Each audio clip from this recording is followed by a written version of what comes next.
J'aimerais avoir ton avis et ce qu'il en ressort de cette petite lecture, ça va être très cool. Alors la liberté d'expression vaut non seulement pour les informations ou idées accueillies avec faveur ou considérées comme inoffensives ou indifférentes, mais aussi pour celles qui heurtent, qui choquent ou inquiètent. Ainsi le veulent le pluralisme, la tolérance et l'esprit d'ouverture, sans lequel il n'est pas de société démocratique. C'est la Cour européenne des droits de l'homme de 1976 qui a écrit ça. Qu'est-ce que ça t'inspire ?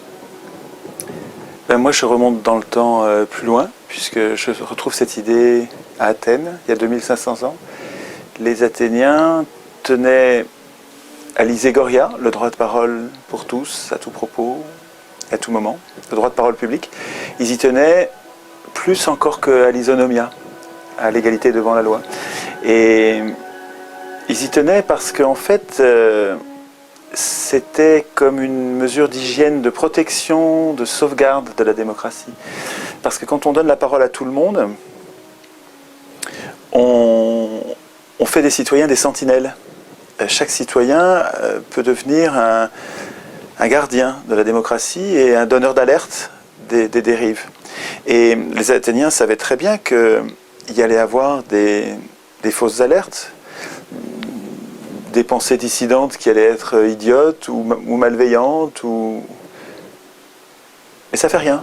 Ça fait rien. Il vaut mieux, comme on ne sait pas à l'avance quelles sont les pensées qui vont être utiles et celles qui vont être nuisibles ou inopportunes, comme personne ne peut dire à l'avance quelles sont les pensées dissidentes qui vont être utiles ou pas, eh bien on donne la parole à tout le monde. On les autorise toutes. Et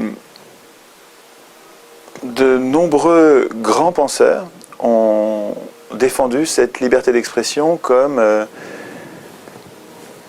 une pièce de base d'une société libre, pacifiée. Donc d'une part, cette liberté d'expression, elle permet de faire de chaque citoyen une sentinelle de la démocratie. Mais c'est pas tout. Il y a aussi la volonté qui est en arrière-plan, qui vient du fait qu'une démocratie fait le pari que nous sommes capables, nous tous, ensemble, réunis dans une assemblée, non pas par des représentants, mais nous tous directement. Alors pas tous, parce que tout le monde ne vient pas, mais tous ceux qui veulent. Dans une démocratie forcément directe, démocratie indirecte, c'est un oxymore. Démocratie, c'est mécaniquement, par définition, directe. Démocratie directe, c'est un pléonasme. Dans une démocratie directe, nous faisons le pari que nous sommes capables de prendre les bonnes décisions pour nous-mêmes. Alors bien sûr, les oligarques ou les représentants, les élus, prétendent que nous sommes incompétents et que nous allons prendre de mauvaises décisions. Et les démocrates savent qu'il y a un risque de prendre de mauvaises décisions, d'être embarqués par des rhéteurs, des orateurs, des gens qui parlent en bien, vont nous circonvenir, vont nous tromper, vont nous emmener dans de mauvaises décisions. On sait ça, donc on a des règles pour se protéger des démagogues. Et on sait aussi qu'on peut se tromper. Et donc il y a des procédures pour changer d'avis, pour prendre d'autres décisions plus tard. Une fois qu'on s'aperçoit qu'on s'est trompé, on a des procédures pour ça. Et puis, surtout, avant de prendre une décision, les démocrates, les vrais démocrates, ceux qui organisent la démocratie directe, celle d'Athènes, même pas celle de la Suisse, hein, c'est plus généralisé, plus structurellement populaire, une vraie démocratie que la Suisse. Hein. La Suisse, c'est ce qu'on a de mieux sur Terre pour l'instant, mais c'est très très très imparfait. La vraie démocratie, donc, comme c'est nous qui décidons de nos lois, directement, sans représentants, les représentants font autre chose, mais ils ne font pas les lois. Comme c'est nous qui faisons nos lois, c'est important, avant de prendre une décision, d'avoir entendu tous les points de vue. Alors, même les points de vue qu'on déteste. Surtout les points de vue qu'on déteste. Et là, il y a plein de moralistes du XVIIe, du XVIIIe, la philosophie chinoise, la philosophie japonaise. On retrouve des aphorismes, des proverbes dans toutes les civilisations presque, où les sages soulignent que on ferait mieux d'écouter les gens qu'on n'a pas envie d'écouter. On ferait mieux, on a intérêt à écouter les gens qu'on n'a pas envie d'écouter. Et que souvent, ceux qui disent du mal de nous, ceux qui disent du mal de nous, sont ceux dont on aurait le plus à tirer pour progresser. Et que ceux qui nous flattent et disent du bien de nous sont ceux qui nous emmènent dans les mauvais chemins, les mauvais penchants. Bon, mais donc la démocratie, en nous obligeant à écouter publiquement les gens qu'on n'a pas envie d'écouter, les gens qu'on déteste, les gens qu'on mettrait au cachot, j'exagère, mais à peine, en nous obligeant à ça, elle pacifie le groupe. Chaque individu n'a pas envie d'écouter tel et tel qu'il déteste, mais le groupe va gagner à ce que soient mis en scène les conflits. C'est un mot important, ça. Dans la démocratie met en scène les conflits. Elle ne les cache pas, elle ne les occulte pas, elle ne les met pas sous le tapis. Une démocratie donne la parole à toutes les pensées dissidentes de façon à éclairer les décisions pour que les décisions soient les moins mauvaises possibles.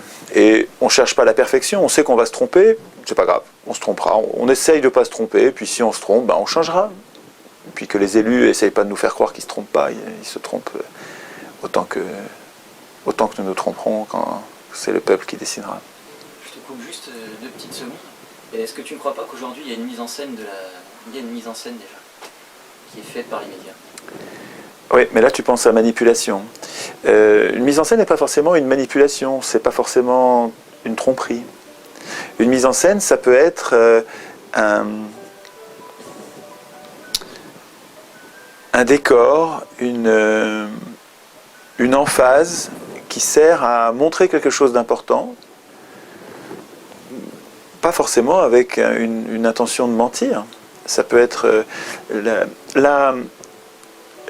spectacle à Athènes, la tragédie grecque, était un outil pédagogique pour mettre en évidence, de façon caricaturale, mais du même coup claire, les valeurs défendues par la démocratie. Et c'est très important, c'était pas du tout... et je pense qu'aujourd'hui encore, la culture au sens de l'art populaire qui servirait à montrer aux enfants et aux jeunes adultes, et même aux adultes, les valeurs que reconnaissent la cité, cet art-là est très important. Et l'idéologie gestionnaire, notre idéologie actuelle, là, des marchands, qui ne savent que compter, qui ne retiennent que ce qui est rentable, que ce qui est profitable, et qui détruisent tout ce qui n'est pas rentable, tout ce qui est en dehors de la logique marchande, ces gens-là sont des dingues. Ils sont hémiplégiques, ils n'ont qu'une moitié de cerveau et encore. Et quand ils détruisent tout ce qui est culturel parce que c'est pas rentable, c'est folie. Qu'est-ce qu'on appelle la culture pour toi aujourd'hui? Alors, il faut voir le travail de Franck Lepage qui est passionnant là-dessus. La culture devrait être politique, devrait être l'éducation politique des jeunes adultes. Nos grands-parents, Franck explique ça, Franck Lepage explique que nos grands-parents, à la fin de la guerre, avaient compris, et la guerre avait servi de leçon, qu'on pouvait être extrêmement cultivé et nazi. Et que donc la démocratie, pour sauver une démocratie, pour sauver une société libre, il ne suffisait pas d'avoir une élite cultivée, qu'on pouvait avoir des affreux jojo cultivés. Et donc ils en ont déduit qu'il fallait éduquer les enfants, pas à la littérature, à l'art, mais à la politique.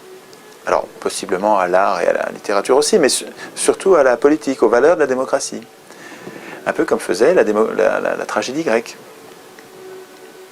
Et ce qu'il explique, c'est que Malraux et ses successeurs ont dépolitisé la culture, ont réduit, et c'est une catastrophe, la culture à l'art, et que dépolitiser la cité, c'est politique. C'est très conservateur de dépolitiser. C'est très intéressant. Donc aujourd'hui, la culture, elle a été réduite à très largement des outils intellectuels qui ne sont pas intéressants sur le plan de la justice sociale et de la résistance aux différents projets de domination, aux différentes injustices. C'est pas une fatalité, c'est les universités populaires, il y a encore plein d'artistes qui se bagarrent sur le plan politique. Mais c'est difficile, c'est de plus en plus difficile aujourd'hui pour eux. Parce que les marchands ont colonisé notre imaginaire en prenant le pouvoir, parce que le gouvernement représentatif donne le pouvoir aux marchands, notamment aux marchands d'argent qui sont les plus riches. Comme ils ont le pouvoir aussi d'asphyxier la vraie culture, la culture digne de ce nom, qui serait une culture politique.